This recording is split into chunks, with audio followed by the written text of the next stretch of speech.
आता एक मोठी बातमी आहे। काँग्रेसची राज्यातील दुसरी उमेदवारी यादी आता जाहीर झाली। यामध्ये नागपूरचे विकास ठाकरे यांची वर्णी लागलेली आहे। गडचिरोलीमध्ये नामदेव किरसान, रामटेकमध्ये रश्मी वर्वे आणि भंडारा गोंदियामध्ये प्रशांत पडवळे यांची वर्णी यामध्ये लागलेली आहे। काँग्रेसने आता महत्त्वाची यादी जाहीर केली आहे। आगामी काळात लोकसभा निवडणुकीच्या दृष्टीने राज्यातील दुसरी उमेदवारी यादी जाहीर झालेली आहे, ज्यामध्ये नागपूरमध्ये विकास ठाकरे, गडचिरोली, रामटेक आणि भंडारा गोंदिया या लोकसभा मतदारसंघासंदर्भात उमेदवारी जाहीर झालेली आहे।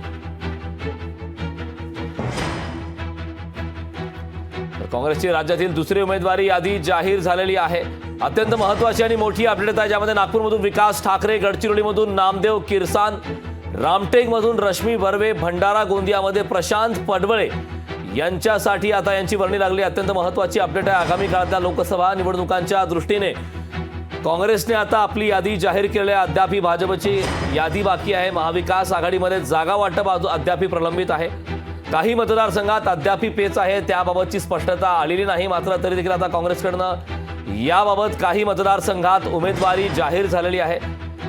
पहिल्या टप्प्याचं मतदान महाराष्ट्रामध्ये एकंदरीत 5 टप्प्यात मतदान होणार आहे। मात्र पूर्व विदर्भात पहिल्या टप्प्यात मतदान होणार आहे आणि विदर्भातीलच हे काही मतदारसंघात, ज्यामध्ये नागपूर, गडचिरोली, रामटेक, भंडारा गोंदिया या 4 मतदारसंघासाठी आता उमेदवारी जाहीर झालेली आहे। खरं तर काही राजकीय नेत्यांनी उमेदवारी अर्ज भरण्याच्या तारखा देखील ठरवल्या आहेत। राजकीय आखाडा तापलेला आहे, त्यातच आता काँग्रेसने राज्यातील दुसरी उमेदवारी यादी जाहीर केली आहे। त्यामुळे आगामी काळात या मतदारसंघात यांच्या विरोधात महायुतीकडून नेमके कुठले उमेदवार, कुठल्या उमेदवारांची वर्णी लागते, कशा प्रकारे लढाई होते हे पाहणं महत्त्वाचं आहे। मात्र सध्या जी ताजी अपडेट येत आहे त्याप्रमाणे आता काँग्रेसने आपली दुसरी यादी जाहीर केली आहे। याबाबतचे ताजी अपडेट देण्यासाठी माझा सहकारी अजय अडसूळ आपल्यासोबत जोडलेला आहे। अजय, काँग्रेसने राज्यातील दुसरी उमेदवारी जाहीर केली, यामध्ये महत्त्वाचे विदर्भातील काही मतदारसंघ आहेत, काय सांगशील याबद्दल सविस्तर? नक्कीच पाहायला गेलं तर विदर्भातील लोकसभा मतदारसंघाचा महाराष्ट्रातील पहिल्या टप्प्यातील मतदान होणार आहे। मात्र याच पार्श्वभूमीवर काँग्रेसचे उमेदवार जाहीर झालेले नव्हते। काँग्रेसच्या उमेदवारांची आता जी काही केंद्रीय निवडणूक आयोगाकडून काँग्रेसची यादी आलेली आहे, यात प्रामुख्याने महाराष्ट्रातील 4 लोकसभा मतदारसंघाचा समावेश आहे। नागपूरमधून आमदार विकास ठाकरे यांना उमेदवारी दिलेली आहे। प्रामुख्याने यांची लढत नितीन गडकरी यांच्या समोर होणार आहे। भंडारा गोंदियामधून प्रशांत पटोळे यांना उमेदवारी दिलेली आहे। या मतदारसंघातून काँग्रेसचे प्रदेशाध्यक्ष नाना पटोले यांच्या सुद्धा नावाची चर्चा होती।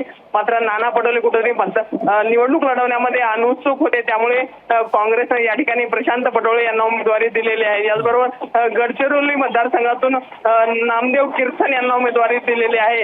याचबरोबर तो काही 4था मतदारसंघ आहे। या मतदारसंघात काँग्रेसचा 4था जो काही मतदारसंघ आहे, या मतदारसंघातून काँग्रेसने रामटेकमधून अगदी अजय, खूप खूप धन्यवाद या सविस्तर अशा माहितीबद्दल। काँग्रेसने राज्यातील दुसरी उमेदवारी यादी जाहीर केली आहे, ज्यामध्ये विदर्भातील काही महत्त्वाच्या मतदारसंघामध्ये आता काँग्रेसकडून काही महत्त्वाच्या नेत्यांची वर्णी लागली। यामध्ये भंडारा गोंदिया यासारखे मतदारसंघ, ज्या ठिकाणी नाना पटोले यांची वर्णी लागणार अशी चर्चा होती। मात्र आता ऐनवेळी प्रशांत पडवळे यांचं नाव आता काँग्रेसकडून जाहीर करण्यात आलेलं आहे। रामटेकमधून रश्मी वर्वे, भंडारा गोंदियातून प्रशांत पडोळे यांना उमेदवारी देण्यात आलेली आहे। तर पूर्व विदर्भ, ज्या ठिकाणी पहिल्या टप्प्यात महाराष्ट्रातील मतदान या ठिकाणी होणार आहे, त्यामुळे काही नेत्यांनी उमेदवारी अर्ज भरण्याच्या तारखा देखील जाहीर केलेल्या। त्याच पार्श्वभूमीवर आता काँग्रेसच्या वतीनं उमेदवारांची यादी आता जाहीर करण्यात आली। लोकशाही मराठी ऐका, पहा, जागरूक रहा।